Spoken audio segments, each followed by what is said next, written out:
Hello, welcome to Culturally Illiterate, where four longtime friends watch through every theatrically released Marvel and DC movie. I'm one of your hosts, Jake. I believe in souls. And with me are my co-hosts. I'm Jason, and I don't believe in souls. I guess that's my cue. Same every time. What? Every single time we record, you go, oh, I guess that's my cue, as if you don't go at the same time every time. We go counterclockwise. I know we go at a certain order. I just don't know when Jason actually finished. Can you not hear him? Well, like, he stays quiet, but I'm like thinking, oh, maybe he'll say something. Anyway, I don't know. I'm questioning why I'm here after watching these last like 4 movies, but I am. But it will be all worth it for when we watch Batman later. That's really it. I guess my fun fact is I don't know That you're questioning why you're here. Yeah, there he is. I'm questioning why I'm here. Just to suffer. Well, that's essentially what we strive to do every week, Sean, to make us suffer. I thought the goal was to evaluate the evolution and evolving cultural Oh relevance no! of You think this is for comic book educational media. purposes? Oh no! Not like I wouldn't say educational, but I mean like. But you that know, implies some degree of poor I analysis. guess that's the point. But it's just implying that anyone can get anything out of this podcast, and we essentially tease that this podcast is equated to ear cancer. Well, let me just say that you better be muting your mic when you take sips of that water, big gay. No, I have not. Oh but my I will God. do ahead of time. Oh God! I'm Alright. gonna write up between real quick, Sean, before you introduce yourself. Oh, spoilers! His name's Sean. Spoilers! Oh, they didn't know my name. Yeah, somehow someone's fucking 9 deep on this bitch. He doesn't know who you are. I'm going to create a list of things that Matt is prohibited from doing during recording. I just muted my mic for sipping water. Oh my God! We need to just. I'm learning. Can we like take Matt's mic away? Anyway, I'm sorry, sir. Who are you? Oh, I wish I knew. So yeah, and I am the last of our hosts, Sean.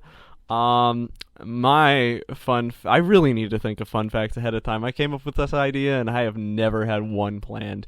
So That's a fact in and of itself that you never planned on. yeah, you know what? That is my fact. We're going with No, that. I'm quickly running out of shit. I ran out the moment I came up with it. I like it though because I just feel like it's become a fun bit, us grasping at straws for what to say during this beginning. This is only. Well, it's not the 10th episode. I mean, it's the 9th full one. It's the 10th if you count episode 0. I know it's like comic book numbering. Yeah. It's like I think at a certain point, I'm just gonna arbitrarily reset the podcast to episode 1, and then we'll have like legacy numbering. It'll Hey! just be like We'll be comic an book. actual comic book. well, is that when we get to like our season 2, or are we just gonna rebrand after that? No, we're not gonna. We'll put all new in front of the. Oh, then we new. can use the title Ear Cancer. No, we're sticking to culture illiterate. You guys had months to come up with a better title than that shit ass title. That was literally culture illiterate was the first thing off the top of my head, and I was like, I don't really like that, but it's the only thing that's come to my brain. You guys should come up with something else. And months passed before we actually started this, like it started recording, and nothing happened. And now we're recording episode 9, and they're talking about how shitty the title is. Like you didn't have ample time. Well, listen, I thought a lot and I couldn't think of anything. The only titles I can come up with are like emo song titles. I'm more surprised you thought. Anyway, I have a rec. I was gonna say, how you guys doing? I have a rec. I know I've told Jake about this, but I want to talk about it on the pod, and I don't know if I've talked to you guys or if you guys know about it from something else. But the voice actor named John Benjamin, who voices Bob from Bob's Burgers as well as Archer, he has an album. It's a jazz album. He has an album? Well, let me continue.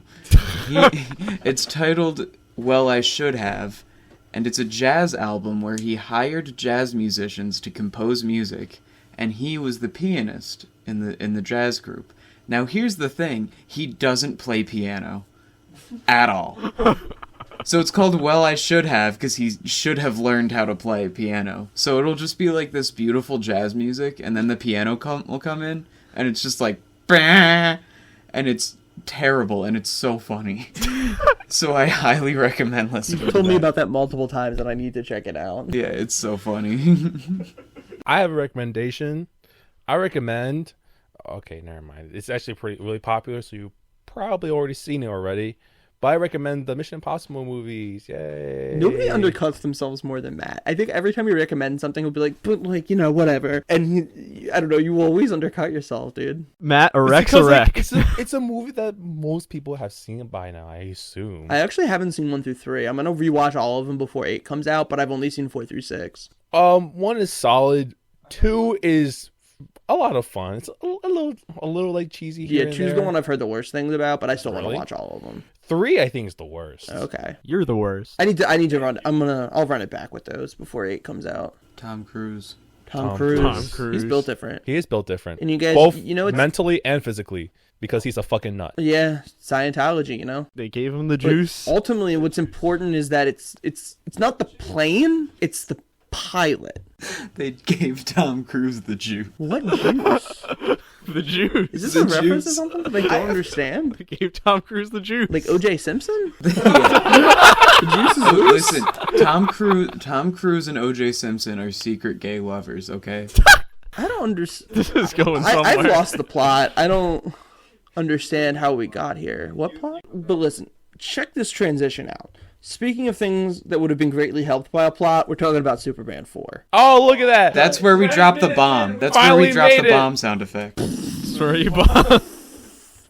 Yeah, so we're talking about Superman 4, The Quest for Peace today, released July 24th, 1987, written by Lawrence Conner, Mark Rosenthal, actually has a story by credit for Christopher Reeve himself, directed by Sidney J. Furie and shot by Ernest Day. It stars Christopher Reeve as Clark Kent/Superman, Gene Hackman as Lex Luthor, as well as the voice of Nuclear Man, Mark Pillow as Nuclear Man, and then Margot Robbie returning as Lois Lane, amongst other returning cast members.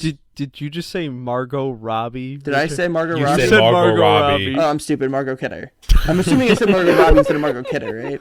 Okay, I don't know. Maybe I said Margot Robbie instead of Gene Hackman. Yeah. Like, Margot Robbie as Superman. okay, Margot Kidder. I feel disrespectful to Margot Kidder because she's that bitch. But They're both that bitch, first of all. okay, that's true, but still, like, you know. Yeah, Margot Kidder as Lois Lane, amongst other returning cast members. So, what's everyone's prior experience with Superman 4? I had seen it before, unfortunately, relatively recently, like maybe a year or two ago. What about you guys? I have never seen it until today, as we're recording this. The only thing I was familiar with was the scene where, and we'll get into it, but spoiler alert, where Superman looks at the Great Wall of China and its destruction and it rebuilds itself. That's all I was familiar with. I have watched it before.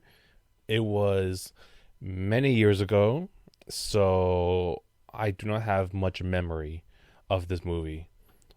However, the feeling stayed, and that feeling's filled with confusion and hatred.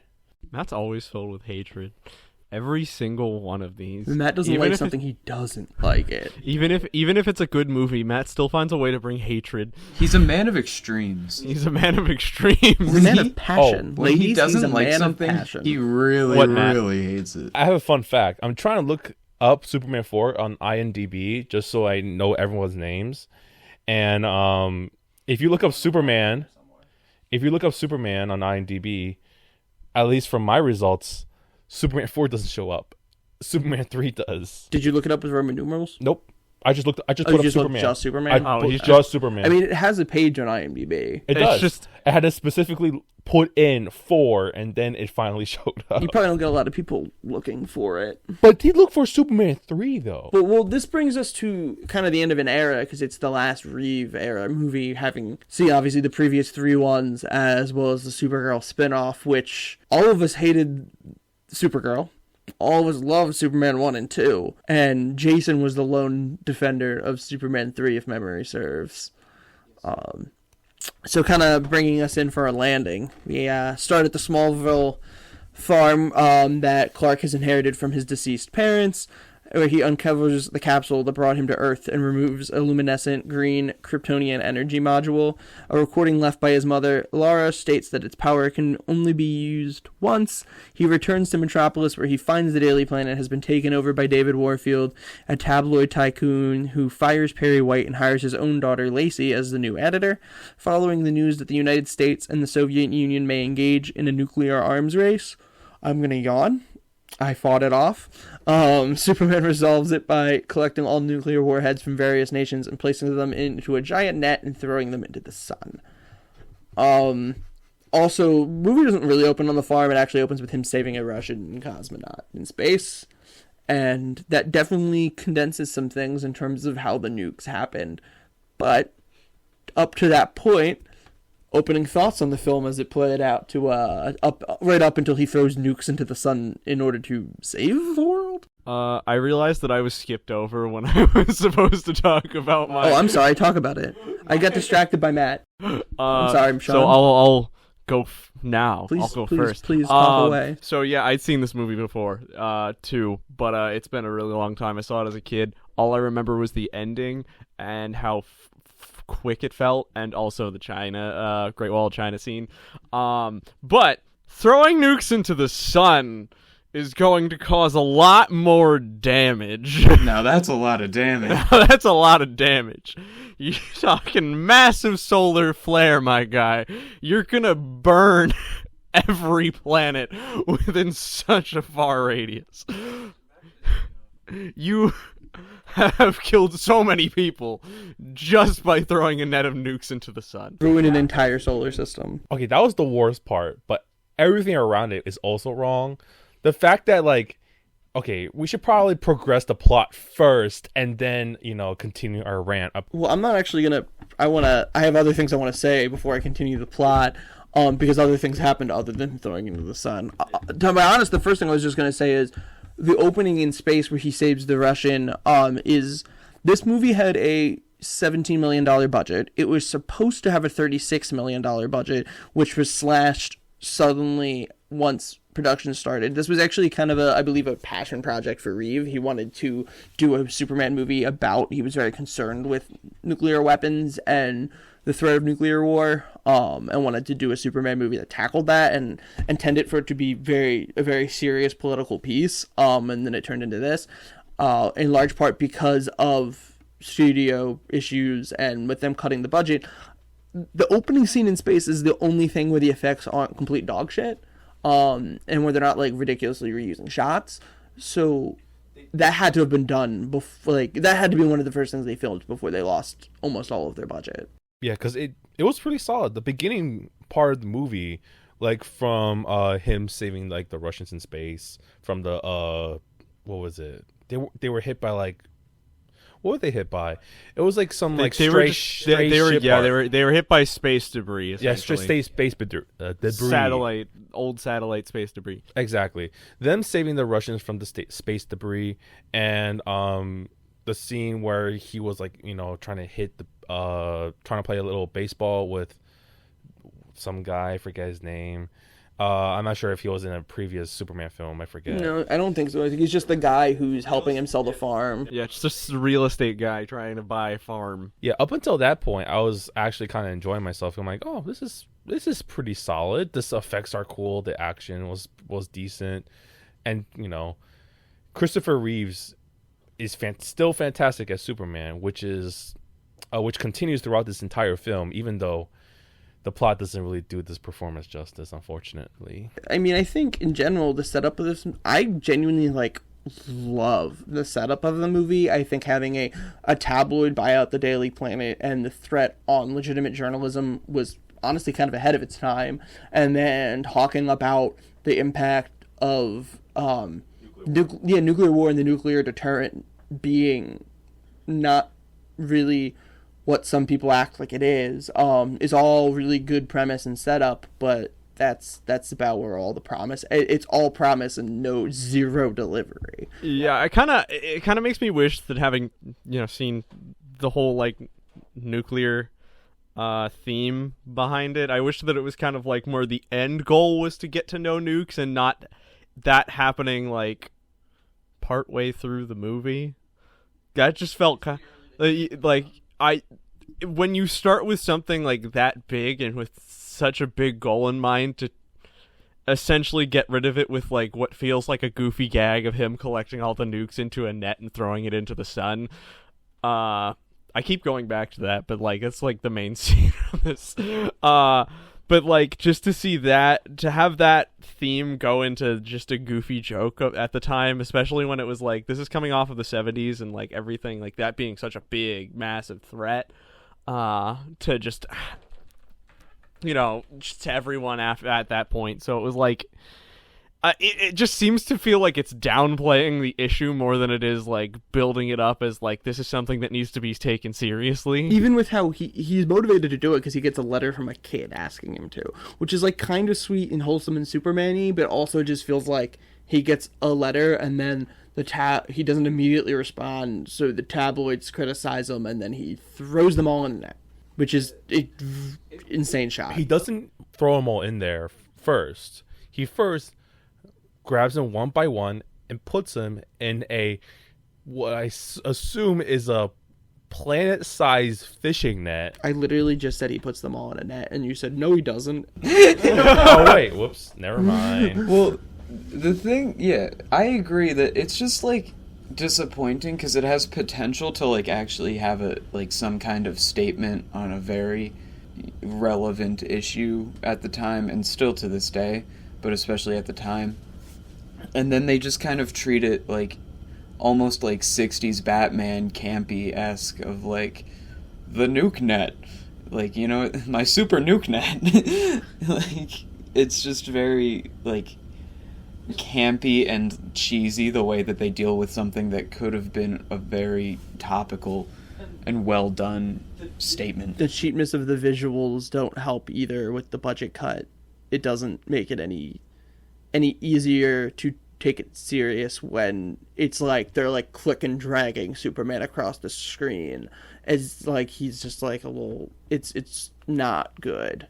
Oh god, yeah, and the amount of times they reuse scenes, which they're doing for budget cut reasons, but it still is like it's so noticeable the amount of times that they reuse Superman flying straight at the screen and like turning left a little bit or turning right a little bit, where they just like flip the image. They mostly use it for like flying at the screen and then going up, right? But they also use it for shots that you've mentioned before, going to the left, slightly right, down. But like it's so obviously the same shot. They just just take that mouse and drag Christopher Reeves up a little bit or down a little bit, because they only had $17 million to make this movie. Like, I cut them some slack for budgetary cuts, but it still doesn't make it good. No. Like it's also worth noting real quick, I just remembered this, that they bring the magic kiss back. Superman briefly tells Lois again, in which she thinks he's killing himself and is like, Clark, it's not that bad, which was really funny. That was funny as shit. She says, Clark, things aren't that bad. Reinforms her that he's Superman, and then gets her advice on what to do about nukes, and then takes her memory away again, which seems a little fucked. And also the magic kiss doubling down and having that happen again is just interesting, I guess. What's more confusing is the fact that after their little flight, right, she states that she remembers everything. So I'm just thinking to myself, what? So so now there are rules to the magic kiss, as in if the magic kiss takes their memories, but if they do something like similar or gives them like sense of deja vu, then they get all their memories back. Also, why did he need to wipe her memories again anyway? I mean, it's the same bullshit that they always do about, like, the impact it has on her life by her knowing or whatever. I don't know. It's stupid. And because then you get rid of the will they won't they if she just fucking knows. My favorite part during that point after Superman throws the nukes into the sun was when Jason said that he should kiss the kid so that he doesn't. Yeah, he doesn't remember. I said I can't wait for Superman to show the kid his secret identity and kiss him so he forgets. I want to know if like the pretense behind that is that he has to kiss somebody to make them forget. It's only through kissing. So like I'm just imagining him fucking up like so many times and so many people seeing him like mid costume change. And he's like, fuck, here we go again. Imagine the fear on people. Like him and Lois hook up in Superman 2. Did she like forget like you know what I mean? Like, did she just, like, mid-sex forget and be like, oh my god, who's this man on top of me? Oh god. Where am I? Who are you? Why is there ice everywhere? All right. So, meanwhile, young Lenny Luthor, played by John Cryer, insane. Lenny's annoying as hell, and it's insane to me that John Cryer's in this movie, but he's got mad drip. Jason, want to talk about his drip a little bit? He had a black and yellow jacket that was really sick. It was like plaid, and then the sleeves were horizontal stripes. Any of his like vertical stripe, like Yeah, his pants were nice. pinstripes. Yeah. Also, can we talk about how things like come full circle? Because first he comes in, he's playing Lex Luthor's nephew, and then like 20 years later, he's the one who's playing Lex Luthor. Yeah, more than it was probably like freaking probably over 30 years later he played Lex Luthor on Supergirl. Oh, 30. Ooh. Oh yeah, it was like, late 2010s Oh. when he did it. So like 30 plus years later he plays Lex Luthor on Supergirl, and say what you will about those shows and their ups and downs and quality, but he's actually like a genuinely, as someone who has bothered to watch it all, he is a genuinely great Lex Luthor, which is again also insane to me because when he got cast I was like, what? John Cryer, the 2.5 Men guy? But he fucking kills it. He's like actually intimidating and funny, and he kind of captures the magic of Gene Hackman's Lex, while also doing his own thing. I don't like him in this movie. He's annoying in this. He's good in that Pete Davidson movie. Oh yeah, that's an alright movie. Marmaduke. Big Time Adolescence. Pete Davidson? Pete Davidson played Marmaduke in a Netflix movie. It was fucking God. terrible. He is? Yes, it's so bad. That's so It's funny. So fucking bad. Because now I'm just imagining like Pete Davidson's stand-up, but coming through Marmaduke. It has a 0% on Rotten And Tomatoes. If he's that makes you just- feel better. It's just a dog talking, and he's like, "Yeah, so I get the Doritos bag and start jerking off." Well, anyway, so Lenny breaks his Uncle Lex out of prison. Returning to Metropolis, Lex and Lenny steal a strand of Superman's hair from a museum to create a genetic matrix. Lex converses with... I'm gonna yawn again. I don't know what's wrong with me. This movie's actually not even boring. It's not how I would describe it. So Lex converses with black market arms dealers disgruntled about Superman's actions, wanting to rearm the countries with nuclear warheads, and makes a deal with them to attach the hair to a nuclear missile. After the missile was test launched, Superman intercepts it and throws it into the sun. A glowing ball of energy is discharged, which develops into a superhuman. At one point, you see a giant glowing orange fetus in space, and it's actually kind of sick. It was a pretty sick cut, yeah. I mean, not cut, scene. What was it? A giant orange fetus. This nuclear man makes his way back to Earth to find his father, Lex, who establishes that while his creation is powerful, he will deactivate without exposure to sunlight. A vicious battle ensues between Lex's creation and Superman. While saving the Statue of Liberty from falling onto the streets of New York, Superman is infected with radiation sickness by a scratch from Nuclear Man's radioactive claws. Nuclear Man kicks Superman into the distance with such strength that Superman's cape falls off, landing on the Statue of Liberty. Lot to unpack within that paragraph. Who wants to kick that off? Nuclear fetus.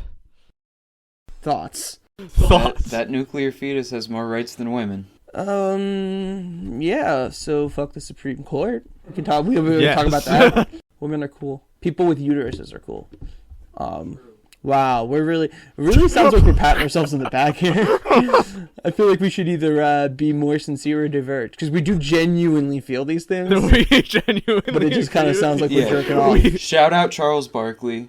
I seen that video. It's gonna be a really outdated reference. I know, but shout out Charles Barkley. Do you think we do these podcasts to stay in touch with current Well, it's culture? in touch at the moment. The problem is we're recording it ahead of time. Well, this podcast is called Culture Illiterate. We live up to our title. That would be culturally irrelevant. We are culturally irrelevant. Got him. Well, Hey, yeah. look at that! That should have been the name of this podcast. Fuck you, culturally illiterate. Culturally irrelevant. Culturally illiterate fits the premise. Yeah, but it just sounds dumb.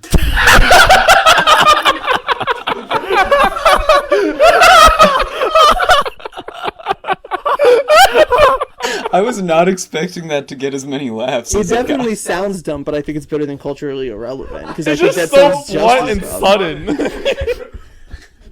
I just love This that we name went fucking from like sucks. we're talking about this movie. I say nuclear fetus. We talk about the Supreme Court, and now we're talking about how shit our name is.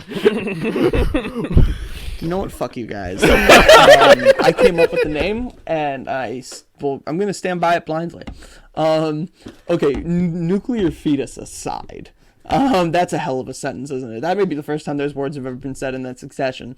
Brand new sentence. So I want to talk a little bit about it. Please go. I'm at a loss for words. Please go. Okay, so you brought up the son gives birth to a orange fetus that turns into a giant, very handsome blonde man, who then goes to Lex Luthor, and there takes place a very badass Lex Luthor scene where it seems like Nuclear Man is about to fire like a nuclear blast at him, and energy gathers up at his fingertips, and Lex Luthor just puts a cigar up to it and just starts smoking it. Like, that's the thing, though. It's like, oh, what are you gonna say? I was gonna say that cigar is now nuclear. I know he's gonna die, but good smoke. He's getting cancer in both ways. That's the thing, though. It's just like She's getting mouth cancer. This Extra. scene and others that are scattered throughout the film, Gene Hackman kills it. Like, a lot of the OG cast kills it. It's such a shame that like they're brought back and their performances are actually great. I'm enjoying the time that they're on screen. It's just everything else about the movie, from like the effects and the plot, it just does them a huge disservice. But continuing, so after that, when they show the scene where they're trying to demonstrate when Nuclear Man, which is okay, I want to call him something else, not Nuclear Man, but we'll get to that later. But after they show that scene, you talked about the scene where Superman's fighting with Nuclear Man, correct? At the Statue of Liberty. So I'm just going to bring up something I brought up earlier of wanting to call Nuclear Man something else, because even though he's a nuclear man, he does have nuclear powers. He must be like, okay, when they sent that hair to space, it must have had cat hair in it or something, because because they were showing the fights between Superman and Nuclear Man, and then it cut to a scene close up to Nuclear Man's nails, which were already long, but then made a switchblade sound, and they got much longer, and he starts clawing at him. And then he starts making like hissing noises, and he keeps roaring like a lion. So I'm just like, what the fuck am I watching right now? He just claws at him for like the rest of the film. Yes, he does. Yeah. He does the meow thing. He does the claw thing. He doesn't even punch him. He does shoot lasers here and there, but like he never like punches him again. He just uses his claws. And that fight is emblematic of the larger issue with good in concept, bad in execution because of budget. Because the whole, they're in space, now they're on the planet, they're in space again, they're on the planet, and like on all these different countries and like iconic locations like New York City / Metropolis, the Great Wall of China. It could all be cool, but it's so cheap so that it's really poorly staged, and it just looks like you can't tell what's happening, and all of the effects are bad, and it's slow and boring. Nobody's really also talked about like the cuts in this. The cuts in this are terrible. Scenes either go on for way too long, where it's a situation of like, okay, you should have just stopped it here, or it's a situation where it's like, okay, this really should have gone on for longer, and you shouldn't have cut it there. Maybe give it like 2 more seconds to let that thing sit a little bit. To the point of like sometimes it almost feels like audio is like the end of a line's clipped out. Well, that's what happened like at the end of the film. I feel like it's more prominent in the end, because like things that should be shown or explained just don't happen. Before we get to the end of the film, I do think we are on the topic of that you all brought up earlier of the Great Wall of China scene. So did anyone express any thoughts on that while we were at that point in the movie about Superman staring at the Great Wall of China to rebuild it? What I'll say about it was that I thought it was much more anticlimactic than I thought. Like, I had only seen the scene out of context of what was happening around it.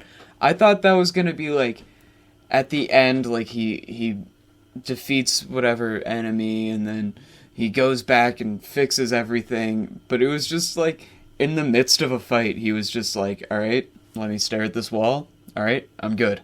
Like, and then he continues fighting Nuclear Man. Like, I believe the original script is he was going to rebuild it with super speed, but then they couldn't afford that effect, so it turned into we're going to reverse the destruction shot and then have just a shot of Christopher Reeve staring at it. you know what it looked like?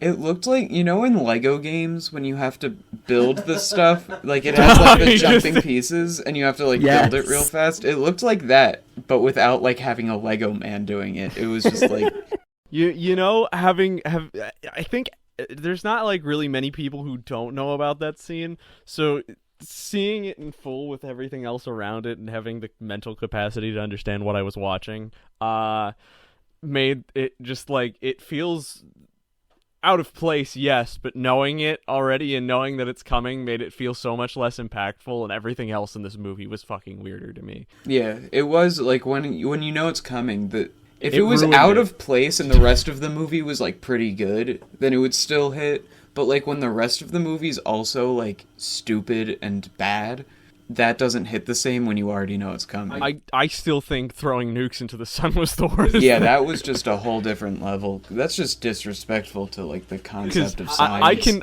I can buy giving Superman weird powers like shit, like just because you've given him, he can make people forget with kisses, he can do all this other shit. He can turn back time. He can turn back time. I'm okay with him building the Great Wall of China with his eyes. We've already thrown that kind of logic out the window. But I feel like we're not getting like the total like hilarity of this scene, because it first starts out with Nuclear Man landing on the Great Wall of China, and for a place or landmark in China, there's not a lot of Chinese people there. I don't think that's that crazy. I'm on the opposite side as you. But guys. okay, it should be First of more all, variety, because it's just white people. Also, for the record, I think Matt gets more say in this than any of us. More variety, I'll agree with, but it's not like people There should that be at live in least one Philly don't. Chinaman over People there. that live in Philly don't like go to see the Liberty Bell all the time. Yeah, I know, but it's just weird that it's only white people. You would think you would at least have like, I mean, I don't know, but I'm assuming there's like fucking employees there for tourists and shit. Yeah, Like, and I've people never do been, go to the but- Great Wall of China just for a walk, and so the fact that it's just as filled with white people, it's a little weird. Also, Nuclear Man just lands down and just goes pew, pew, pew, pew, on the Great Wall of China for like no apparent reason at all, which then leads to the golden scene of Superman landing down and just shooting like blue cylinders out of his eyes, and just somehow the Great Wall of China repairs itself. One of the other things we haven't really talked about that I kind of want to mention, just because like Nuclear Man's suit, in the right lighting, it looks like he's naked. The color on that suit is god awful, but I love the parts where he looks like he's naked. It just looks like he's wearing a little black. Yeah, it looks like he's just in like a sleeveless shirt and like he doesn't have pants on the side. Like it's like very perfectly skin toned. Oh my God. It's more funny that like that yellow color that almost matches his skin tone is also where his crotch is, and there's like a zipper there for his, like, I would assume a zipper there for him to pee. The actor has to pee. So it looked like they kind of built in some functionality into the suit, which is kind of funny, but like it's the same color as every, like, the parts that look naked, so it just looks so weird in certain lighting. The best scenes are when you see him flying and you get like a rare view, and so it looks like he's about to moon you or something with like a bare ass shot, because it looks like he's wearing nothing below the waist. I also hate that he's called Nuclear Man. That just He should be called pissed me off. Catman. I don't know about that. You're way too stuck on the cat thing. But yeah, I don't know about all that. Well, what's your pitch, Jace? What's your name? I don't know anything else. Nuclear Man? That just... I kind of agree. I don't know why that feels like a mouthful, but it Nuclear Man. It's like a mouthful. It's unoriginal. It's just like, why? It's too literal. It's yeah, and it's just boring. exactly... Superman is fairly literal. Superman is like equally literal, but it at least like rolls off the tongue well, and like... You could have also... I don't know if this would have felt redundant in a sense to when he, in Superman 3, fights an evil version of himself. You could have made it create Bizarro. Yeah. Or, yeah. Who's like already a character and like a notable one. I mean, it would have been a departure of his origin, but like, who cares? But still. I mean, I don't have a problem with Nuclear Man as a name, to be honest, but if we're playing that game. Well, so after the Daily Planet, which has been reformatted as a tabloid newspaper, it publishes the headline "Superman Dead." Lois Lane angrily seizes Superman's recovered cape. Side note on that, bringing it back to what Sean was saying about scenes that like need a few seconds to breathe. To me, the worst offender is when the cape falls on the Statue of Liberty. That's something that could be a really cool, powerful shot filled with, like, obviously the weight of the Americana of the Statue of Liberty and the Superman cape and him being gone. You don't really see his body float away. You just see the cape. If you would just, like, let the cape land on the torch, like, zoomed in, maybe even have a time lapse of them taking it down. But instead, it just, like, the second it makes any contact with the torch, it just cuts to Lois picking it up off a desk in the Daily Planet. And it's like, wait, what happened? And what has time passed? Like, I feel like maybe you should have, like, had it land, time lapse in the night, have her be angry at the cape. It just, as it stands, it's just like, oh, what? Instead of something powerful. I decided to look things up and didn't. I have a fun fact now. So Nuclear Man was in the movie originally, of course, but was more in line to represent and resemble Bizarro upon initial creation, and they have deleted scenes of Clive Mantle playing a prototype Nuclear Man, where he resembled more of Bizarro than and not a what we WWE got. wrestler. And that also then makes me wonder how much of it was, if there was any budget impact of that, because if they wanted him to resemble Bizarro, and you're looking at the scene, so I'm not sure, but like, you would have had to do a lot more makeup and special effects for that character if you wanted to do it the way Bizarro looks in the comics. If you wanted him to resemble that at all, even if he was still Nuclear Man and not Bizarro. And I wonder if that resulted in the dumbing down of, let's just put him in a cheap unitard and a cape and call it a day. And give him but I'm just guessing. Very long fingernails. Does he look any different from what you can tell? Like, this was meant to be like... It was just test footage? Well, I don't know. Well, it's... I can't, like, turn my laptop around, so that doesn't help much.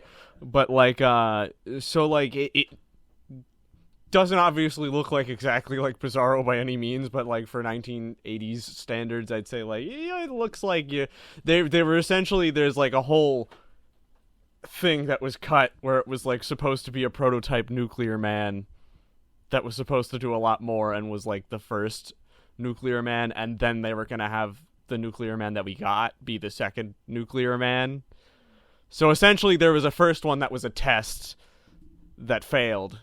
And then they have another one. They have like a whole image of it and everything, and that's kind of interesting that I did not expect. So Lois seizes Superman's recovered cape. Lois ventures to Clark's apartment where she proclaims her love to Superman. Felled by radiation sickness, Clark staggers to his terrace where he retrieves the Kryptonian energy module and attempts to heal himself. Having developed a crush on Lacey, Nuclear Man threatens mayhem if she's not brought to him.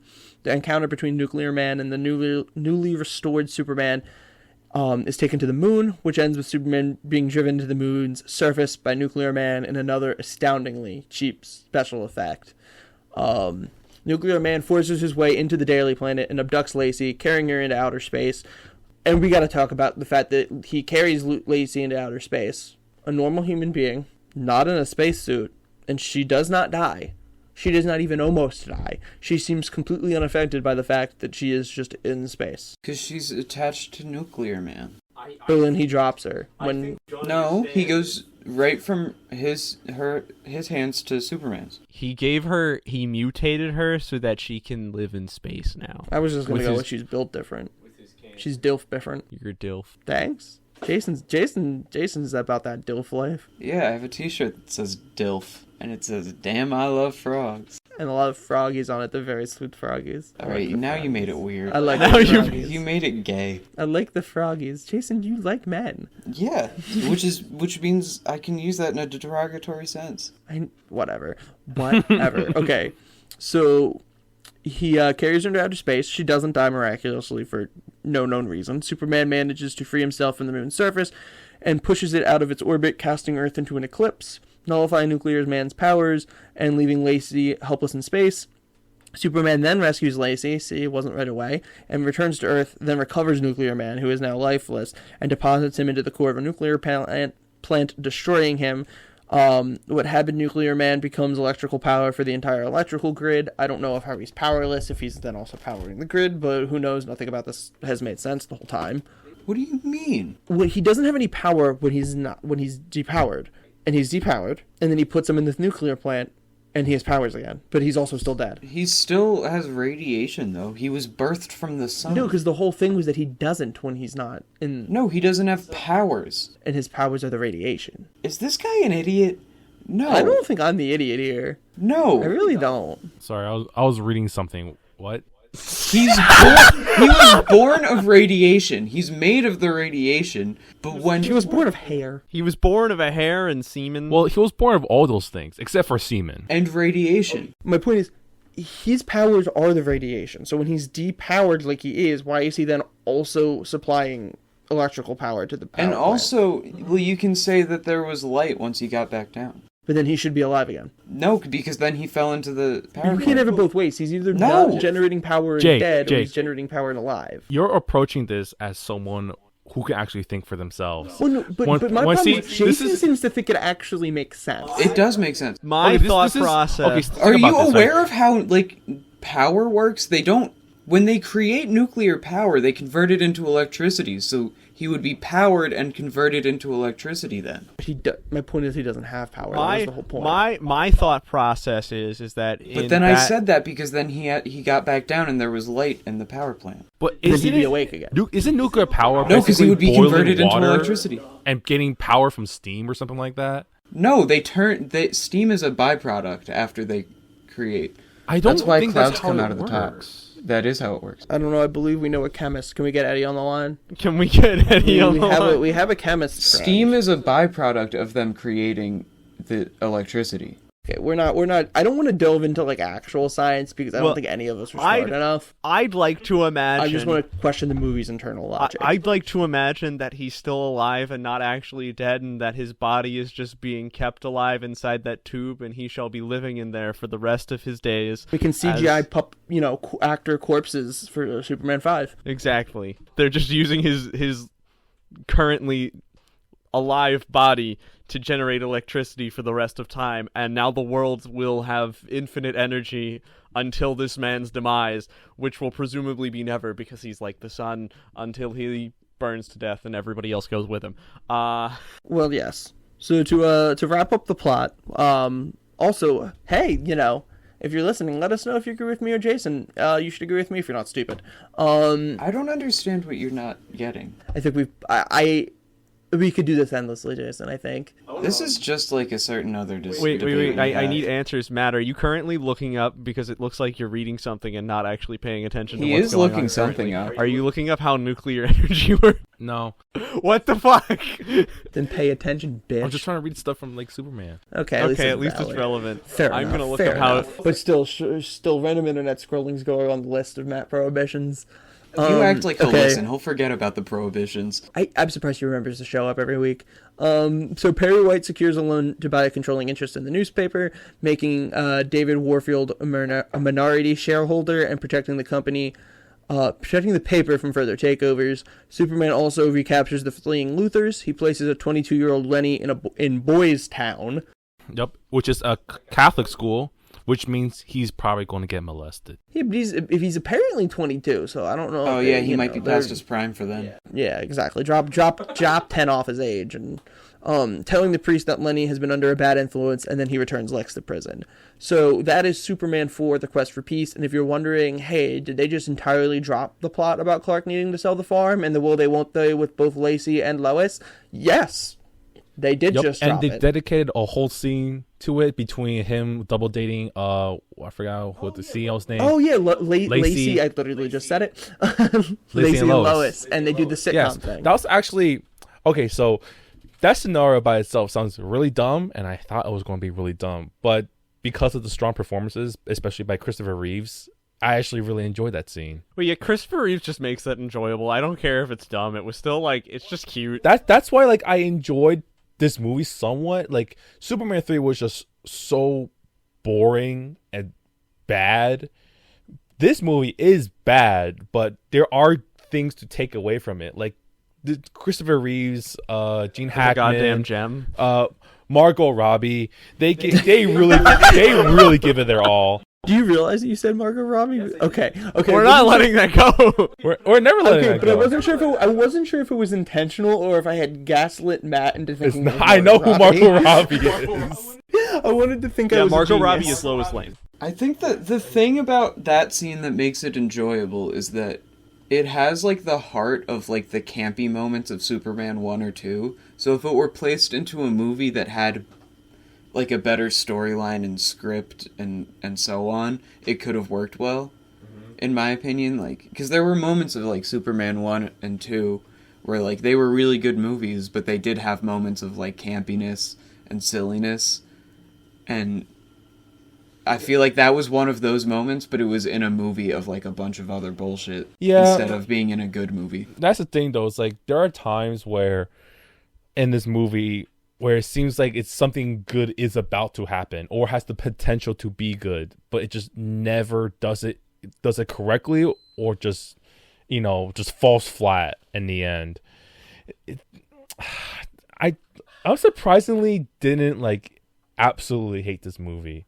There are It's not unpleasant to watch. Yeah, I mean, like, if anything, I would say, like, the things that make it pleasant are the performances, the plot itself, and, like, I feel like there's competency in the plot as opposed to, like, the past couple of movies we've watched.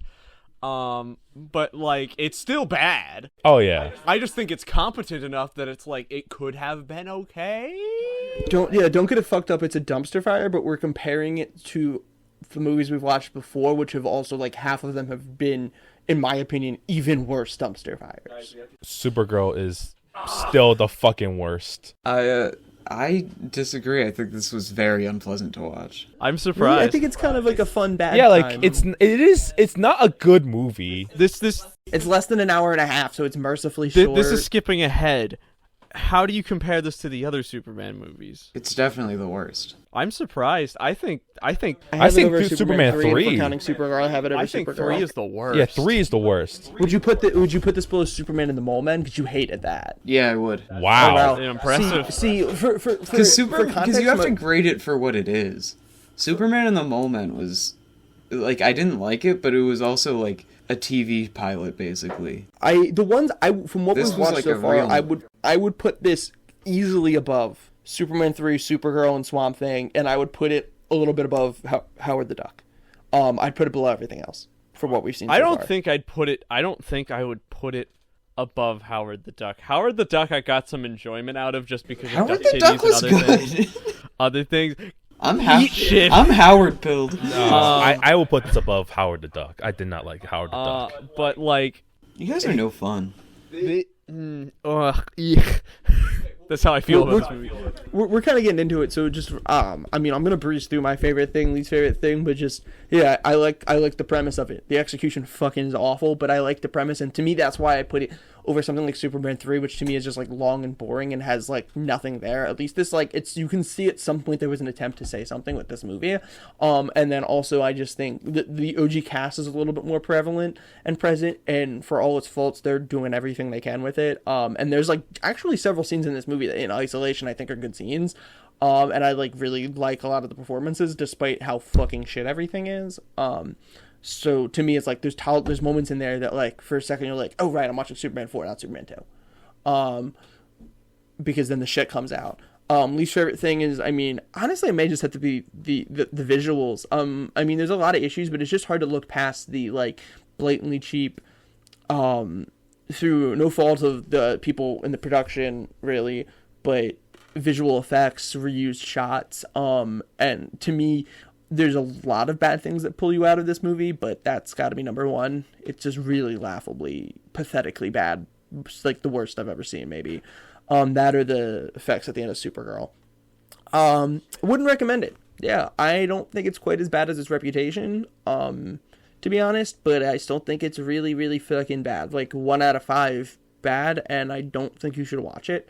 If you are, do it with friends and do it with drinks, but not a wreck. My favorite part was specifically Christopher Reeve's performance. The whole cast the whole like original cast from the other ones were great, but specifically, I think Christopher Reeve just is a great Superman and has been throughout. He's been the one constant, I think, in all of the Superman movies. He's just great as the character.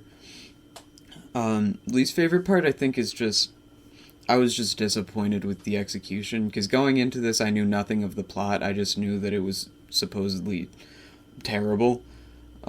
So I think once I, like, kind of, the plot started developing and I saw what they were going for, it was underwhelming how they had such potential for a wealth of a message and a statement on peace and on nuclear war, and they just didn't really execute that well at all. So I think that's probably my least favorite. And I would not recommend it at all. For me, the recommendation will be a no, but it's not like as strong as like Superman 3. My favorite part are the performances, highlighting both Christopher Reeves and Gene Hackman. Gene Hackman is fantastic in this film. Jason already got touched on Christopher Reeve's performance, so I'm not going to say any more on that. But Gene Hackman was amazing. He still had it, even though at that point he should have just shaved his head, because he was obviously balding and it was not a wig. But, you know, it's neither here or there. He's still fantastic. He's still just super blunt with everything. Like, for example, once he's introducing his nephew, he basically says, "That's my nephew. He worships me." And that's all he says about it. It's amazing. What I don't like about this film is the cutting. Just the way this movie's edited. Like, things just happen, and things just, like, characters just know things ahead of time. Like, for example, like, Nuclear Man finds a newspaper with Lacey at the front, right? So he becomes infatuated by her and seemingly knows her exact location. So he then goes to her location. Superman intercepted the idea despite, you know, looking like a cancer patient not too long ago. And he says, "You can't stop right there. We've hit her in someplace safe," or something like that. And then Nuclear Man goes into a horny rage, starts to destroy all the streets. Oh, it spins people around. It's just like, okay, I'm going to something completely different, but That's like a narrative I don't think I saw. Yeah, I don't know. I don't remember this part. I'm kind of with Matt. I mean, his motivation became, I Yeah, wanna exactly. fuck Lacey, and then he couldn't get Lacey, and he yeah, got mad. and then like, but the things like Superman like had no means to know what he was thinking, right? And he's just there. And another thing is that we know Nuclear Man's weakness because it's been established at the beginning. Superman has like, there's like, is there like any indication that he'll know, like, oh wait, never mind, I forgot the eclipse scene, right, where he lost his powers and then Superman saw that, I guess. No, he causes, The eclipse. I don't know. Yeah, and before that, he puts him in the elevator and turns the lights Okay, off. then So, like, then how does he know? How does he know that weakens him, right? Then it's just, it goes to before, like, he doesn't. They don't establish like Superman's figuring out what Nuclear Man's weakness is. He just figures it out off screen, and then tells Lex Luthor when he puts him in jail, like, "Oh, I figured it out." Like, we didn't know. So like that's what I disliked about this film. So overall, I don't really recommend it. You can watch like a few clips from Christopher Reeves, if there are any clips of Superman 4 on like YouTube or anything. If someone has actually bothered wasting their time going through the movie and clipping their favorite part. Oh, of course.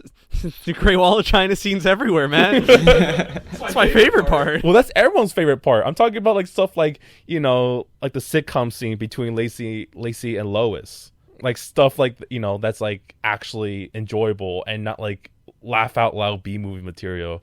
But yeah, that's my opinion on it. I also realized that we never talked about the incredible implications of Superman moving the moon to cause an eclipse and the amount of destruction that would cause. Glossed over a bunch of this film because There's like a lot of destruction that Superman causes in this movie that doesn't really get talked about. Like the thing is, like, this movie is just like, so much of this movie is irrelevant, and so we just skip over like scenes that last like 5 minutes, and they should be mentioned, but they don't, because the movie's just not executed well, and so these scenes just happen and like they just don't matter in the end. Matt, you don't matter. It's a lie. So yeah, I guess my favorite part is the cast. I don't think there's anything really that I can add that anybody else that any of you guys have already said. But like otherwise, all of them are great. I like seeing Christopher Reeve. Only one Reeve. And like there's no scene in which it's not enjoyable to just see him play Superman. You could not tell me that there is like any part where he is Superman that like I just feel bad seeing, aside from this entire movie. But like all of them are great. Worst part, I think I hate it.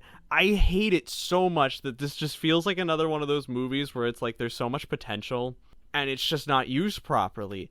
It pisses me off so much because so many of these bad movies that we've seen so far is like, oh, I see the potential behind this. I see the premise. I see what you could have done. And it could have been really well in the hands of somebody who knew what the fuck they were doing. Right. There's some gold shining through that turd. But you didn't know what the fuck you were doing. Do you put something in that category?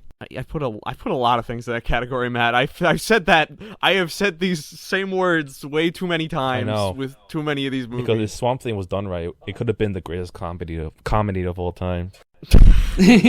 Jesus Christ.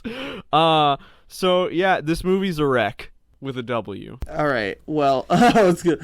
First, for a second I was like, well, yeah, of course with a W. I'm dumb and didn't get that right away. That was clever. So yeah. On that note, thanks to Overact without a W for our artwork. Vodemort, or our buddy Alo on Twitter, VODMORTE. Bro, let me know how the fuck to say that. You can follow me on Letterboxd. You can just text him and ask. No, it's funnier to do it this way. Walter98 on Letterboxd. Jason, you wanna plug yourself? Yeah, man. I make music. Your music, not butt plugs. Oh, well, what's the point then? Do you have all the Yes, I remember it this time. My Twitter is at @the_upsidesPA. Instagram is the upsidesPA. SoundCloud, the Upsides. I make music, made the intro, outro. If you're into some, sad boy, hyper pop-ish shit, then listen to me. It's, follow my dreams, All right. Well, if you're interested in continuing to check out the podcast, you can follow us at illiterate_pod for both Twitter and Instagram. You can reach us at culturallyilliteratepod@gmail.com. All episodes are going to be on YouTube as well for the Culturally Illiterate podcast channel. Episodes come out on YouTube, Anchor, Spotify, and Apple Podcasts. They're bi-weekly, so we will catch you in 2 weeks for a movie we've all been waiting for. 1989's The Return of the Swamp Thing. Hell yeah! Hell yeah! Hell yeah! You guys can see the look on Jason's face. He thought it was Batman. It was 1989's Batman. He was fist pumping. I mean, the happiest he's looked the entire time in any of these podcasts. And I just ripped it away from him. I'm devastated. You know what this means, Jason? We're one step closer to Batman. Even in my outline for the notes for the episode, I have it written as movie we've all been waiting for, ... 1989's ... The Return of the Swamp Thing. You just tore my heart out of my chest. Can you please tell me it's with the original cast and director? It's not Wes Craven. I think I may be wrong, but I believe it's the same actor for Swamp Thing. And I don't know if Arcane's back or not, but it's a new love interest. It's a new dawn. It's very different. A new day. I'll say. So, Keely's confirmed to me, is it worse than the original? We'll talk to you in 2 weeks. Thanks for listening, and we will talk with you again next time. I'm so upset. Bye-bye.